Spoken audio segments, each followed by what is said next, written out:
Olá, meus amigos, feliz ano novo a todos, um 2025 muito próspero, de muito futebol aqui no canal Zuca e Tuga. Eu, Caco da Mota, comentarista da ESPN, João Almeida Moreira, o correspondente da bola no Brasil, é português.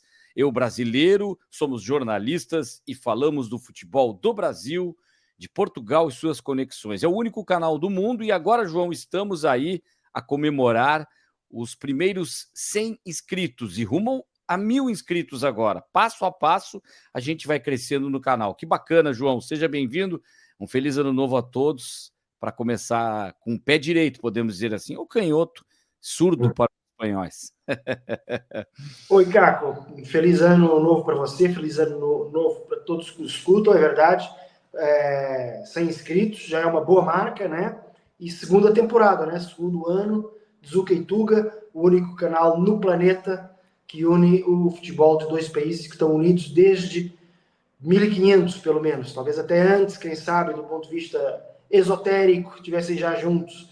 Mas desde 1500, pelo menos, e poucos canais há em que os dois países são falados lado a lado, poucas conexões há na internet sobre essa união Portugal-Brasil que é tão intensa e tão profunda, principalmente para quem conhece os dois países, como é o meu caso, e o seu, e entende que um não consegue viver sem o outro. É verdade. E temos aí conexões da língua, a gente tem aqui um quadro Língua que nos desune, palavras que são, já falamos aqui, aquela máxima, essa todo mundo sabe, balneário, que para nós é muito mais a praia, mas com relação ao banho, é o vestiário para o português, para nós é vestiário, enfim, e outras conexões tão interessantes. Mas eu quero trazer, primeiro para você se inscrever no canal, se não está inscrito agora. Temos aí várias atrações, a temporada tem muita discussão de jogos dos clubes portugueses, as conexões dos técnicos portugueses com o Brasil, mas eu sei que está todo mundo querendo saber o cardápio do primeiro episódio, mas eu quero agradecer demais a muitos que estão aqui conosco, entre os 100, destacar o Orlando Martins, que é gaúcho, como eu, sou gaúcho de Porto Alegre, diz que conheceu meu trabalho em Florianópolis, onde vivo e moro e morei, mas hoje eu moro em Floripa e Porto Alegre, eu não vou explicar isso agora, mas trabalhei muitos anos na TV em Florianópolis, ele me conhece e também acompanha, porque mora em Portugal, gosta de futebol, jornal A Bola e conhece também, lendo os artigos do João Almeida, justamente por estar morando agora em Portugal há muitos anos. Ele morou muitos anos em Florianópolis. Parabéns pelo excelente canal. Tenho assistido os vídeos e estou gostando muito, pois se diferencia pelo conteúdo e profundidade dos comentários. Obrigado, Orlando, que é Martins como eu, viu, João? Um sobrenome português, né? Açoriano de preferência. Não, é em todo Portugal, sim. Talvez seja, no seu caso, seja açoriano, mas É açoriano, é. há muitos Martins, é o chamado patronímico, ou seja, é um nome que deriva do nome próprio Martim, né? Antigamente os nomes eram dados assim, né? O cara chamava-se Fernando, os filhos chamavam qualquer coisa Fernandes. O cara chamava-se Martins, os filhos chamavam-se Martins. Então deriva daí do Martim, mas está muito espalhado por Portugal, pelo Brasil e pelos Açores, pelos vistos. Também há muitos. É verdade. Então, quem se inscrever, por exemplo, vai ter conexões como a entrevista que temos aqui do Jonas, que serve para torcedores do Grêmio, serve para os torcedores do Benfica, para quem gosta do futebol brasileiro e de história. Teremos mais essa temporada, mas vamos começar um assunto que a gente gosta muito, João. Os técnicos portugueses em alta, mas não só no Brasil, no mundo todo, né?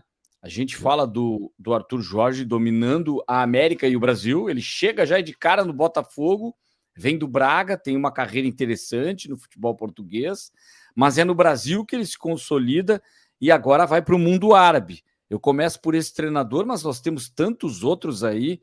Se a gente for para a Inglaterra, eu vou destacar o Nuno Espírito Santo, que com o Forest é vice-líder e está brigando pela ponta, uma certa distância, claro, o Liverpool faz uma grande campanha na Inglaterra, mas olha, ele já tem um trabalho no Wolverhampton, onde está o Vitor Pereira, e lá está muito bem, começou muito bem o Vitor Pereira, né? E talvez o brasileiro que tem aquela conexão do Flamengo, do Corinthians, não tenha uma visão até, talvez, esse aí não vai dar certo na Inglaterra, mas ele começa bem.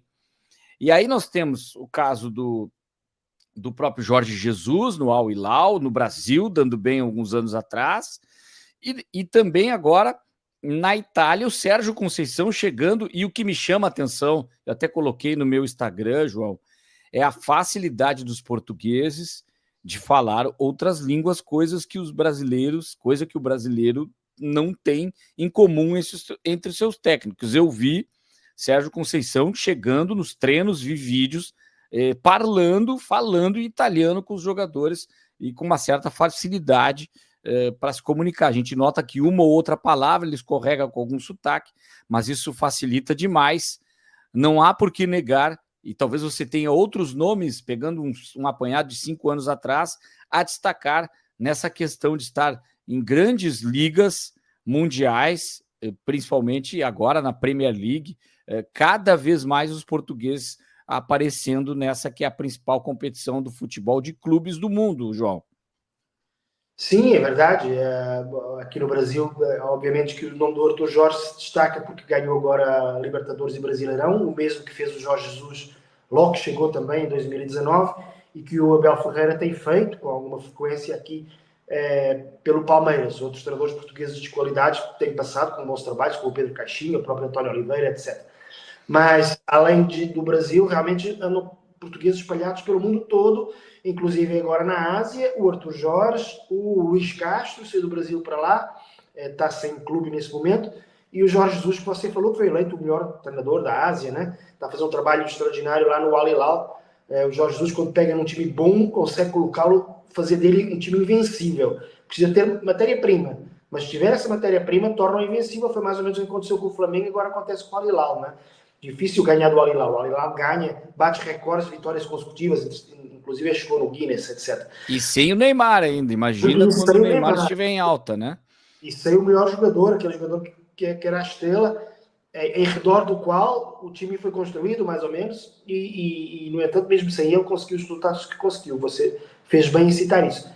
E a Inglaterra, o Nottingham Forest está em segundo lugar, né?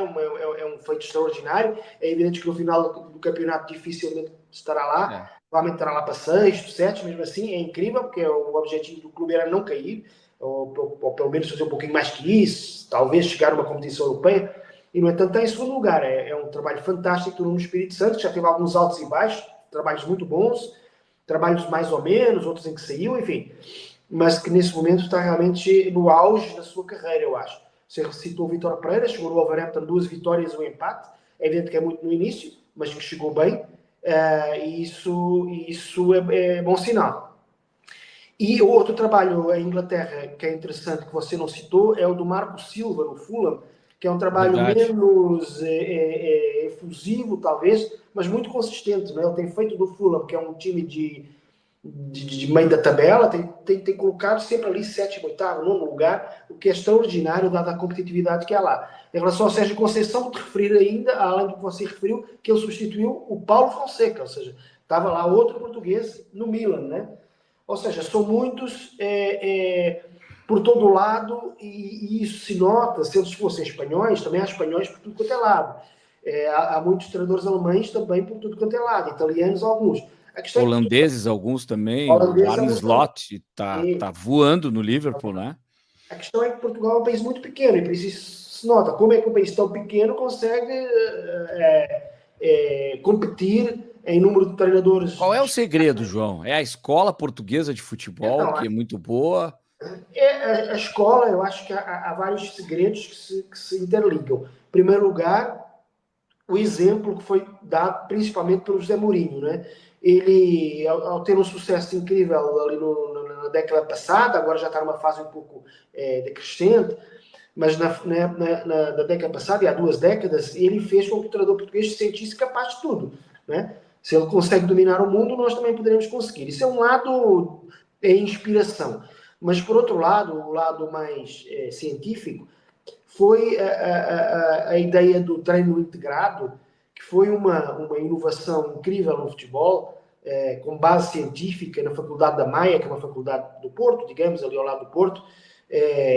Foi um projeto iniciado pelo professor Vítor Frade, que foi professor do José Mourinho, foi mentor do José Mourinho e de muitos mais, o professor Josualdo Ferreira, que como treinador trabalhou aqui no Brasil, inclusive no Santos, e teve também muitos sucessos em Portugal e em outros países, também foi um dos principais mentores desse treino integrado. O que é o treino integrado?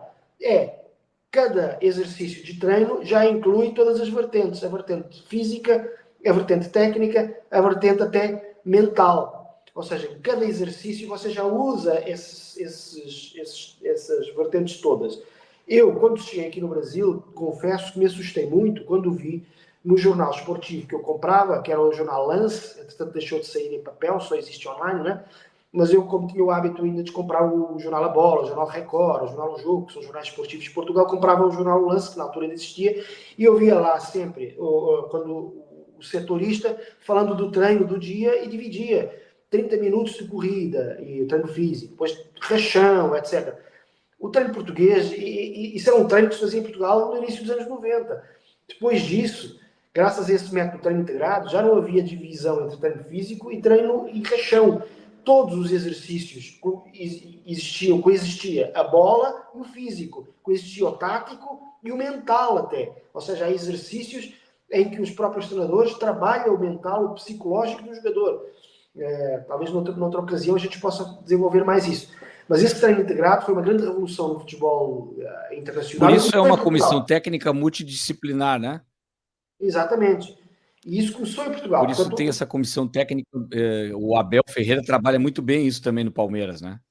Sim, hoje em dia já é como dado adquirido. Ali na virada do século era uma novidade e o Mourinho foi o primeiro a aproveitar-se, digamos, dessa novidade, inclusive não apenas em termos nacionais, ganhando tudo com o Porto, como internacionais, porque ganhou tudo com o Porto e ganhou tudo depois no Chelsea, tudo que poderia ganhar, e depois no Real Madrid, depois no Inter, etc. Só que, entretanto, os treinadores portugueses, todos eles seguem esses mesmos conceitos e é por isso é que talvez se destaquem mais, por isso é que Portugal, tendo em conta ser muito pequenino, ser um país que tem, sei lá, por exemplo, tem metade da população da Roménia e você não vê um treinador romeno importante. E, no entanto, portugueses vê uns 30 ou 40. Tem a ver com isso. E aí você me perguntará, e aí já passamos para o próximo foco, então e o Brasil, que tem 220 milhões de habitantes, um país pentacampeão mundial de futebol. Porquê é que os treinadores brasileiros estão tão defasados, né? Não sei se você tem alguma explicação, eu depois posso dar mais ou menos a minha ideia. É a explicação do Brasil como um todo, né? E que o povo brasileiro não fique ofendido com a palavra ignorância, porque não é, às vezes se confunde até o significado da ignorância com a burrice, que tem burrice de dirigentes, isso sim, né? Ignorantes também. Mas é uma questão para tudo no Brasil, onde falta para uma faixa, não adianta ter milhões e uma população muito pequena, uma faixa pequena, ter a mentalidade e a disposição, o estudo. A educação como um todo, a própria formação da escola portuguesa, em termos de língua, e você me falava isso, além do português, é básico ter o inglês na escola e o francês. E acredito que no Brasil até existem algumas escolas que se faz isso, geralmente o inglês, mas eu recordo, em escola particular no Brasil, o inglês ele entra a partir da quinta série, o quinto ano, e não já de cara desde o início. É uma questão educacional. A própria educação da transformação de profissionais da bola e alguns do preparo físico também, da educação física, essa escola, que ela é um pouco mais acadêmica até, e havia um preconceito nisso. O Brasil sempre foi mestre com a bola nos pés. Então, havia um preconceito que o cara que vem da escola acadêmica e é professor de educação física não serve para técnico, porque nunca jogou bola, não sabe cruzar, não sabe cabecear uma bola. Como é que vai dar um treino que é esse treino coletivo? Que é o treino e a questão do, claro, mental de vestiário, de ter vivenciado campeonatos. E aí tem que ter sido, mais do que vivenciar, tem que ter sido um cara vencedor. Mas se a gente notar na história, muitas vezes os grandes técnicos eram péssimos jogadores. Goleiros, zagueiros, não eram os protagonistas do ataque, os craques do futebol. Muito difícil isso. Uma exceção é o Zagallo, por exemplo, um grande atacante, campeão no campo, campeão como técnico e como coordenador. Mas mesmo assim não tem o estudo a vivência internacional para que seja, ele foi, né, acima da média em todos os aspectos. Mas esse é o puro talento. O talento, ele nasce e não tem o que tire da pessoa e do profissional. Mas você não pode ficar dependendo só de talento. O futebol não é, apesar de, até isso o Brasil fala muito, ele é arte, e eu gosto demais do futebol arte. A essência da técnica, da questão acadêmica, dos estudos, ela é fundamental, mas ela não pode tirar a técnica do futebol, a essência do futebol brasileiro. Isso eu concordo.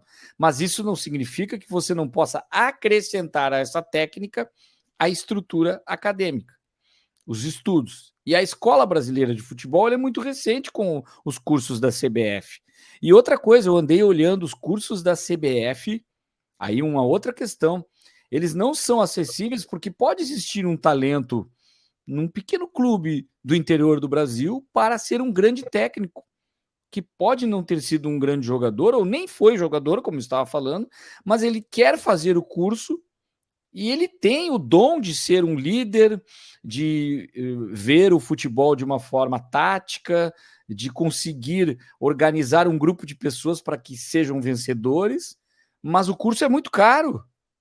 Na Argentina, por exemplo, online é mais barato que o Brasil, é metade do valor. Existem cursos também na Europa, na Inglaterra, e que mesmo você transferindo para o euro, são mais em conta para o brasileiro, e ainda assim não há um incentivo, não existem bolsas para isso. Os clubes brasileiros deveriam, agora eu vou aprofundar um pouco mais o tema, João. Os clubes brasileiros, assim como uma categoria de base de jogadores, deveria ter. Está acontecendo meio que ao natural isso com alguns ex-jogadores. Deveriam ter uma base para os seus técnicos. Mas eu vou citar, então, mudando um pouco o tom, para já falar quem está fora do Brasil e é destaque hoje, né? A gente tem o André Jardine no América do México, com 3 campeonatos mexicanos, e é curioso que ele é um dos candidatos para que o Botafogo gostaria de contar com esse técnico, que é campeão olímpico, mas que pelo Brasil, mas que não foi valorizado no Brasil. E no México está sendo valorizado. E muitas vezes se prefere até outros treinadores da escola antiga, que são os talentosos, mas que não estudaram. E aí a gente tem o Silvinho, que não foi bem no Corinthians, não foi bem no Lyon, está na Albânia, renovou para 2025, com o objetivo de tentar classificar para a Copa do Mundo, classificou já para uma Eurocopa, foi bem. Mas aí eu cito o terceiro nome de uma lista que eu fui levantar aqui, o Antalyaspor, da Turquia, tem o Alex, mas olha só, quem formou o Alex, se a gente for colocar como técnico, não foi o Palmeiras, não foram o Palmeiras nem o Cruzeiro, foi no São Paulo que ele teve uma oportunidade na base, que teve uma visão de colocar esse profissional que teve uma experiência no Avaí, está começando uma carreira. E aí, João, a gente tem aqui Péricles Chamusca, lembra dele?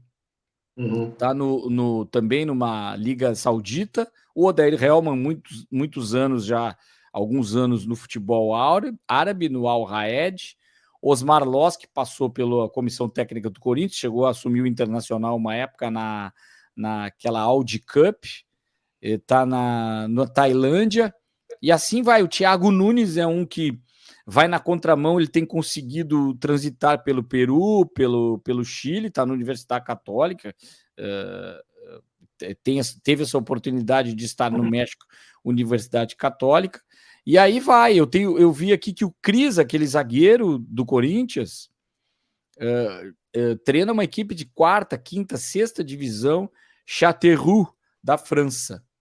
Então a gente não tem esses expoentes. Aí é que eu pergunto, na sua opinião, se tem muito a ver com isso que falei, mas por que a gente não tem técnicos brasileiros, pela questão da língua, acredito também, protagonistas, até porque muitos jogaram na Inglaterra, na Espanha, na Itália, e você já citou aqui o Thiago Motta, que brasileiro, mas muito mais italiano do que brasileiro, e nesse momento está na Juventus, né? É que você falou de educação, né, da questão da educação e da formação. É que eu acredito que haja muito boa educação e muito boa formação no Brasil para fazer engenheiros, arquitetos, advogados, etc.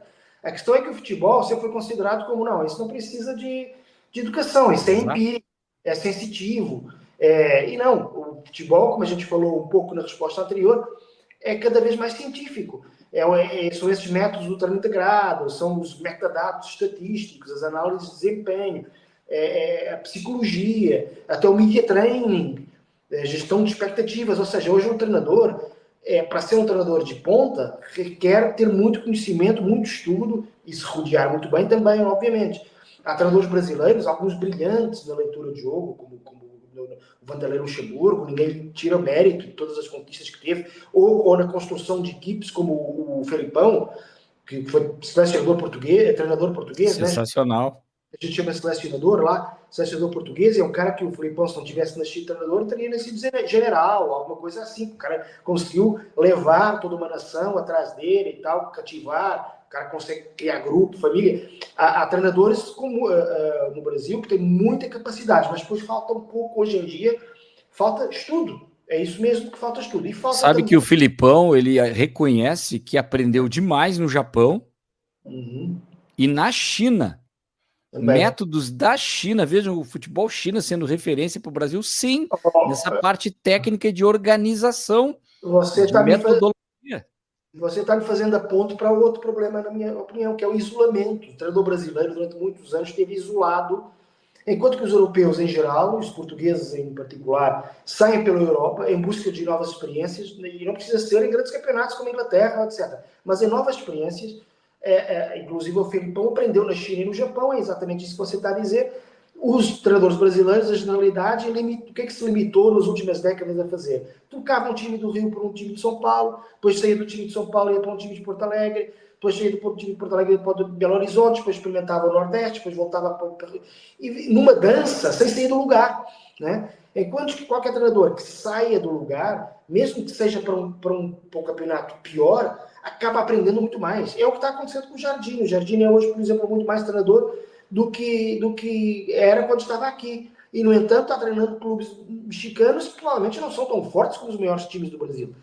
O próprio Silvinho está trabalhando num local chamado Albânia, né? Todo mundo aqui deve rir da Albânia. Albânia Brasil, o pessoal deve dizer, o Brasil tem a obrigação de ganhar 8-0 da Albânia. No entanto, o Silvinho está se fazendo muito mais treinador na Albânia do que se estivesse aqui trocando, com todo respeito, vou dar só como exemplo, o Sport Recife pelo Atlético Paranaense, depois vai para o Botafogo, entendeu? Ele mudou, criou, ganhou novos horizontes, e esses horizontes ajudam. Portanto, resumindo, isolamento e falta de estudo mesmo, de preparação, aquilo que você citou muito bem, dos cursos, etc. Esses dois fatores são aqueles que fazem com que hoje em dia o treinador brasileiro esteja abaixo dos portugueses, claramente, de maioria, e dos argentinos, que são vizinhos, né?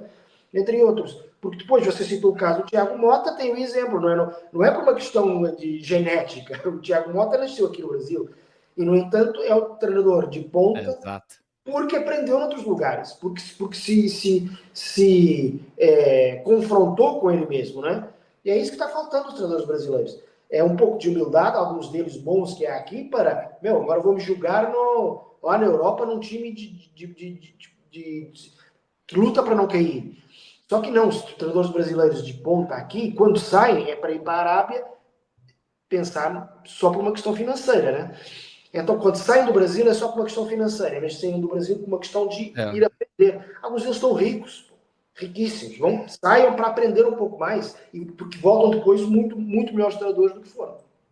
E até a questão da língua, não vai aprender tanto, porque considera desses mercados ricos um futebol ainda que precisa, patina demais, é os Estados Unidos. Vai para os Estados Unidos, pode pelo menos, vai aprender, fica um ano fazendo cursos, vai aprender a língua e aí... vai aprender muito na área de negócio. De né? marketing, De marketing, os Estados Unidos são ponta nisso. Claro que os times norte-americanos têm muito a aprender em termos técnicos e táticos e tudo isso. Mas você vai aprender o jeito que eles têm de fazer. E isso é um acrescento também para a cultura do treinador. Até na o americano até um caso à parte, que o americano ele não criou uma identidade, isso que atrapalhou os Estados Unidos. Uma hora era meio mexicano, Depois começou sendo inglês, meio mexicano por natural, ter sido colonizado, apesar de cresceu muito mais,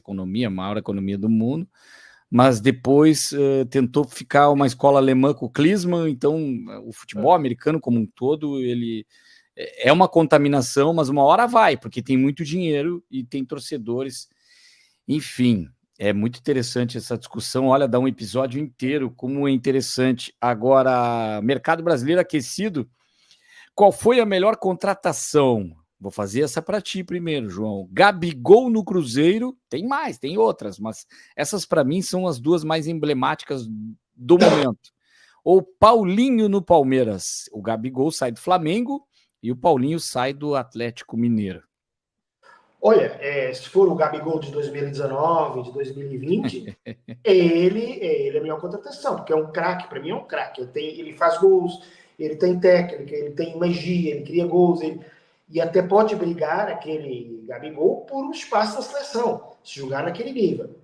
Agora, se for o Gabigol, versão, com todo respeito, versão Neymar, rede social, música, festas, cruzeiros, e tem todo o direito eles de fazer isso. Né? Provavelmente eu, no lugar deles, faria também, entendeu? Mas só que tem um custo futebolístico esse tipo de vida.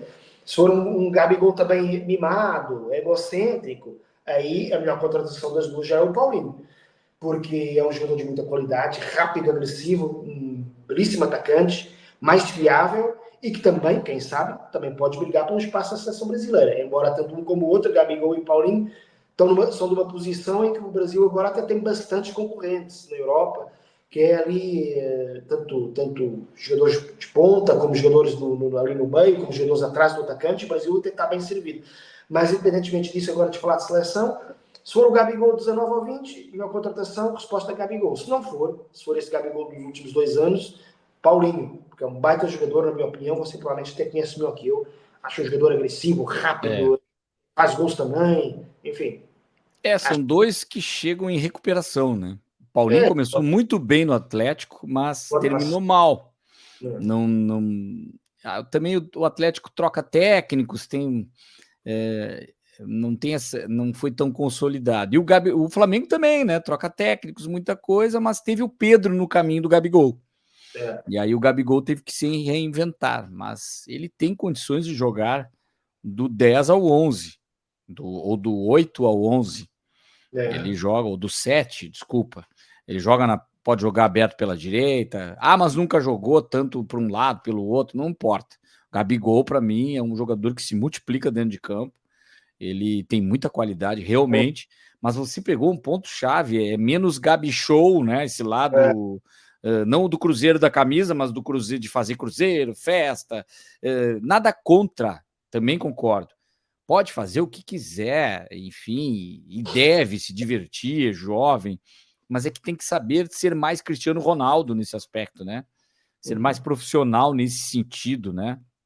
Então, deveriam se espelhar mais os jogadores nessa disciplina profissional e atlética. Não estou dizendo que ele não é profissional, não é isso, mas é ter mais responsabilidade profissional e menos preocupação com o extremo e discussão também de rede social, ficar discutindo em rede social. Até isso, batendo boca.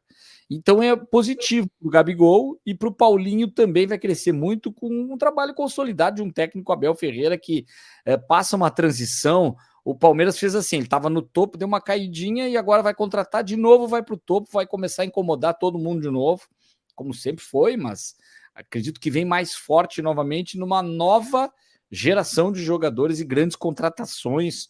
O Palmeiras está tentando, e acredito que vai levar o Vila Sante do Grêmio e tantos outros jogadores, enfim. Mas aí a pergunta para responder hoje seria o Paulinho. O talento do Gabigol por se multiplicar e para o próprio Cruzeiro, ele pode ser ainda mais útil. Só que o Abel vai potencializar o Paulinho e eu acredito que ele vai crescer demais no Palmeiras e ele vai, além de estar melhor pela temporada, né? Não pelo final do ano passado, mas ainda é muito equivalente, assim, apesar de terem características diferentes, mas pela temporada e pelo futebol apresentado mais recentemente, a melhor contratação foi o Paulinho. Mas o tempo dirá quem estará melhor e vai ser um duelo interessante, inclusive, para tudo isso que você falou. E seleção brasileira não tem que ter preconceito, é outra coisa do Brasil. Ai, tem tantos jogadores, não tem lugar para o Gabigol, não tem lugar para o Paulinho, não sei. Depende da situação, a Copa do Mundo se aproxima na hora, se o cara estiver voando... Ô, Caco, há uns meses, semanas até, o Gabriel Jesus era fora da cogitação. Agora, de repente, o Gabriel Jesus voltou a jogar bem. 6 ou 7 gols, eu acho, e a jogar bem, assistências, etc. E já volta também ao radar. Não dá para excluir os jogadores, são todos jogadores de qualidade. Tem momentos de forma altos ou baixos, não dá para excluir, como não dá para excluir um Richarlison daqui a uns tempos, que está num momento muito baixo. Mas também, sabe, ele volta e explode, enfim. São muitos jogadores bons. Às vezes é essa maldição do Brasil, é que tem muito jogador bom. Né? Então, às vezes é difícil escolher. A gente já falou uma vez sobre isso aqui. A Croácia é fácil. É escolher sempre o mesmo 11, estejam bem ou estejam mal, porque são poucos. Agora, no Brasil, são tantos que é difícil a missão do Dorival ou de quem lá estiver. Verdade. E olha só, eu vou usar uma expressão que muito comum aqui no Brasil. O campeão voltou, o Sport, com o Rui Borges, ousado, Quaresma de lateral, linha de 4, mudou completamente o sistema tático, mas ele ficou híbrido, ora era 3 zagueiros para sair jogando, manteve uma estrutura sólida com o Matheus Reis na lateral esquerda, ou seja, contra o Benfica, que é muito forte pelas pontas, o Benfica ficou amarrado, confirmou aquilo que eu falava, o Benfica tinha batido num teto. Não sai desse teto por enquanto, é cedo ainda, é candidato ao título, mas vejam, no primeiro duelo que teve um adversário que se transforma e ainda é a melhor equipe desde o ano passado em termos de elenco, jogadores, mas que não tinha acertado com o novo técnico, que tentou manter o sistema do Rubem Amorim, que a gente não citou, é o português que não está bem na Inglaterra, mas está fazendo uma limpa lá.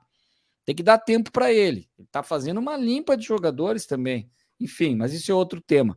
Mas o Sport voltou muito forte, e para mim é candidatíssimo nesse momento, é cedo para falar, tem outros jogos pela frente, mas começou muito bem o ex-técnico do Vitória de Guimarães, gostei demais da maneira até como trabalha, ele é discreto, ele é sanguíneo quando tem que ser, muito bem articulado nas entrevistas, no que fala, confiante, ele passou uma confiança, uma autoconfiança, para quem chega de cara assim, deve dar um frio na barriga, começar no Sporting já de cara num clássico, mas ele não demonstrou isso. Ele deve ter tido esse friozinho na barriga, como se diz, mas ele mandou muito bem e eu não descarto sempre também. O próprio Porto está crescendo também no campeonato, corre por fora, mas tem essa questão que eu sempre falo de jogar 2 jogos contra Sporting e contra a equipe do Benfica em casa agora, depois dessa passagem de ano. Vamos ver aonde chega o Porto.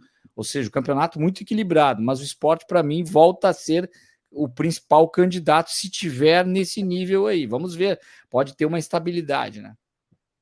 Sim, nós gravamos, a hora que gravamos, sexta-feira, né? Vai haver agora uma rodada que é uma rodada importante, né?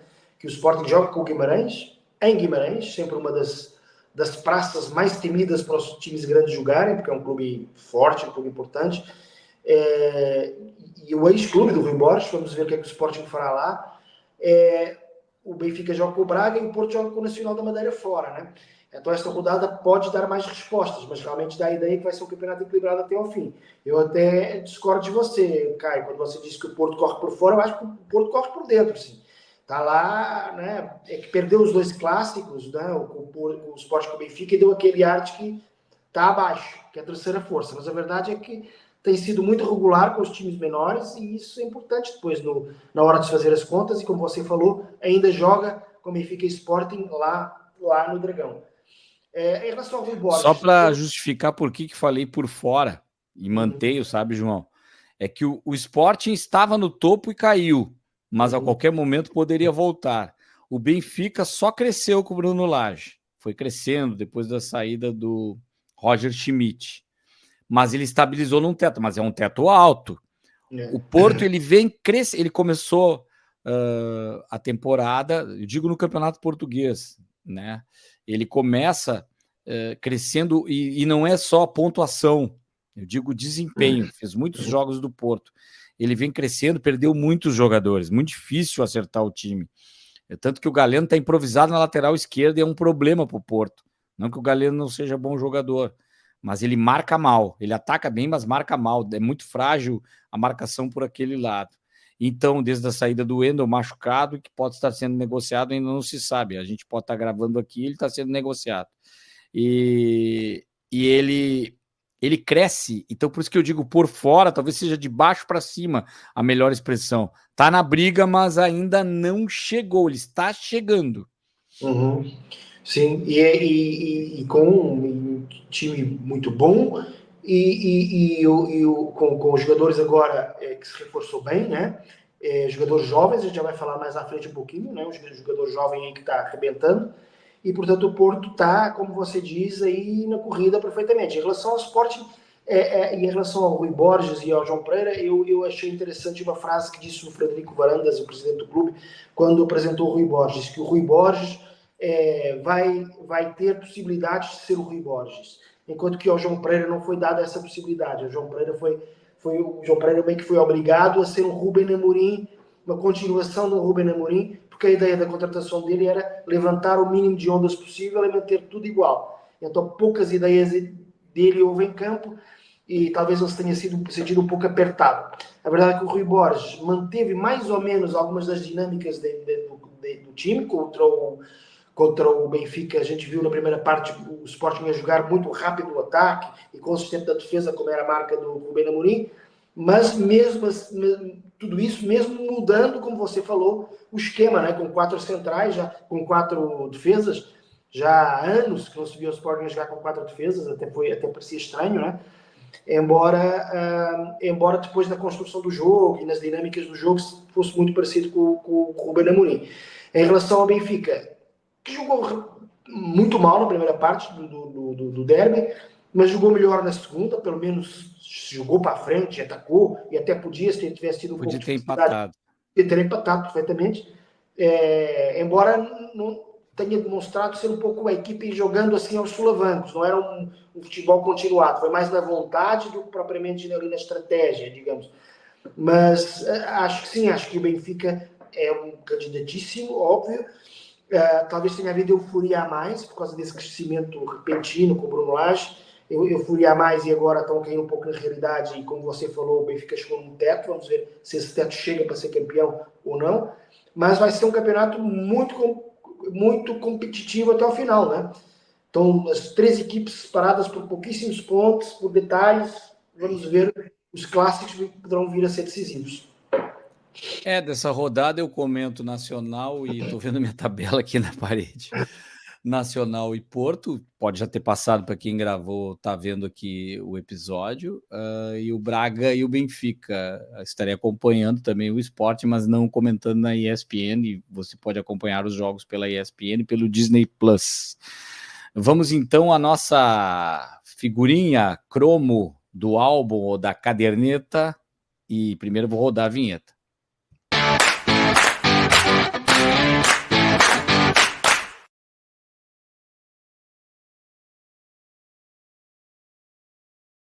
Tá aí ele, ó. Coloquei até uma matéria do jornal A Bola.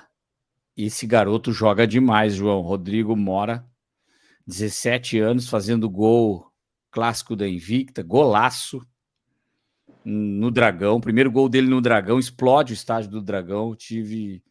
Comentei esse jogo, fiquei impressionado já na primeira partida que vi ele. Bom de assistência.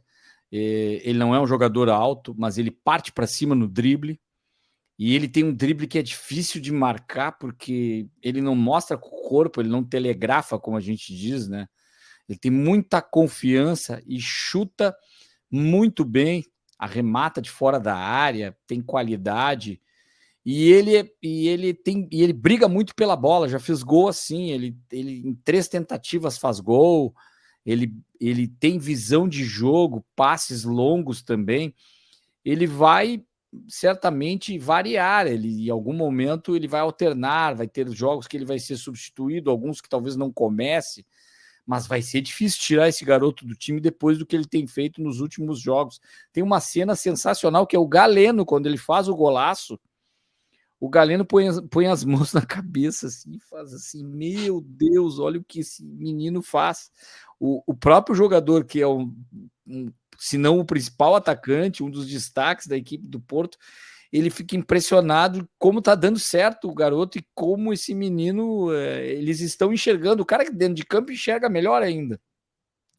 Então a gente começa com essa figurinha, não vamos encaixar ainda no campo, mas talvez um central lá, um meia armador, um meia atacante, depois nós vamos montar, porque a nossa nova temporada de figurinha é justamente jogadores dessa que estão aí a ser formados no futebol. E a gente está destacando dessa forma, começamos por esse que é, para mim, será e já é um grande jogador de futebol. Claro que sempre a confirmar, né, João? É muito cedo ainda, mas olha, do jeito que ele demonstrou, vai longe. E o Porto não vai conseguir segurar por muito tempo. Sim, a nossa nova seleção é de estrelas sub-21, digamos, né? Craques portugueses e brasileiros que surgem aí. Agora vem aí a Copinha, vai aparecer muito jogador no Brasil também de qualidade, como sempre, né? A Copinha, Copa Júnior, Copa de Futebol Júnior de São Paulo, né?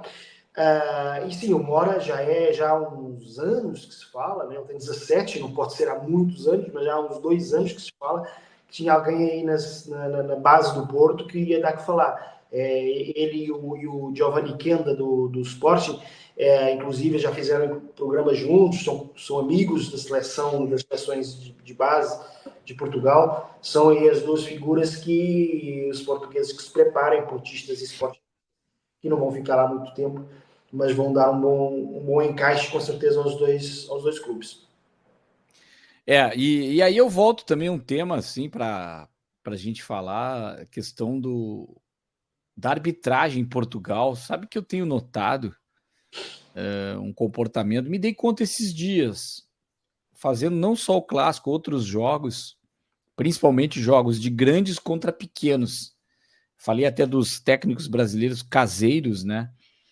Eu tenho achado assim alguns técnicos portugueses que, na dúvida, quando um time grande joga até fora de casa, ele fica do lado do clube grande. E é mais difícil dar uma penalidade para o clube menor. E achei muito parecido com o que acontece mais nos estaduais. No Nacional Brasileiro também acontece, Copa do Brasil, né? O Flamengo vai jogar contra uma equipe do interior do Brasil, lá, dependendo da situação. O árbitro fica muito na dúvida. Agora, hoje em dia, com o VAR é meio complicado, mas aonde não tem VAR, aí mesmo que o árbitro ele não tem elementos, não tem uma justificativa, né?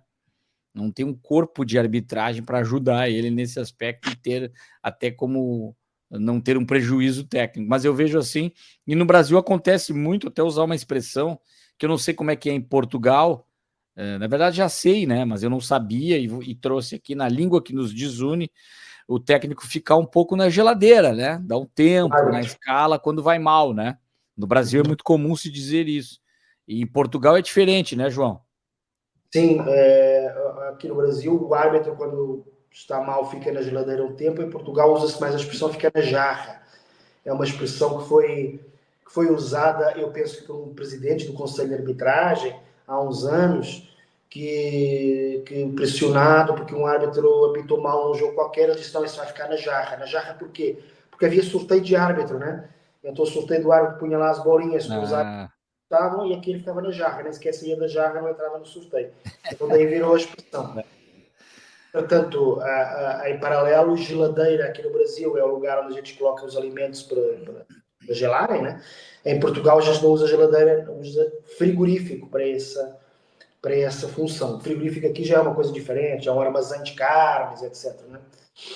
Sim, justamente tem a indústria frigorífica, que a gente chama de frigorífico, essas que vendem, e muito mais de frango também, são as mais conhecidas, né?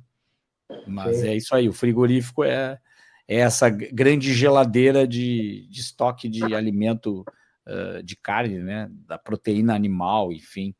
Mas é legal essa diferença. A jarra, eu não tinha me dado conta. Eu imaginei que jarra seria, porque a geladeira é para congelar o cara, né? Ele tomar uma geladeira, ficar no gelo. A jarra, claro, nesse sentido também. Tu congela, ele fica um tempo lá na jarra e nunca é escolhido. Mas é uma coisa mais afundar o cara na jarra, sabe? Fica na jarra, água, e afunda ele se afogando numa jarra e depois ele volta, que seria meio agressivo, claro, eu estou brincando aqui. Mas eu vou terminar hoje voltando a falar da participação dos nossos inscritos, pessoal do canal. Participe, comente para que a gente possa interagir, faça como Orlando Martins, que nos assiste sempre de Portugal, se inscreve no canal, e a gente está muito feliz com essa meta agora, rumo aos 1000 inscritos aqui do Zuca e Tuga, que é sempre muito legal. Obrigado, João. Uma temporada que segue com futebol português a todo vapor e o brasileiro já se preparando para uma temporada que começa com os estaduais, depois tem Libertadores, Sul-Americana, Copa do Brasil, Campeonato Brasileiro. Nossa, é um calendário completamente diferente, fora as eliminatórias europeias, né, e também as eliminatórias sul-americanas que já tratamos aqui. Obrigado, João, até a próxima. Até a próxima, Caco. Um abraço a todos. Um abraço.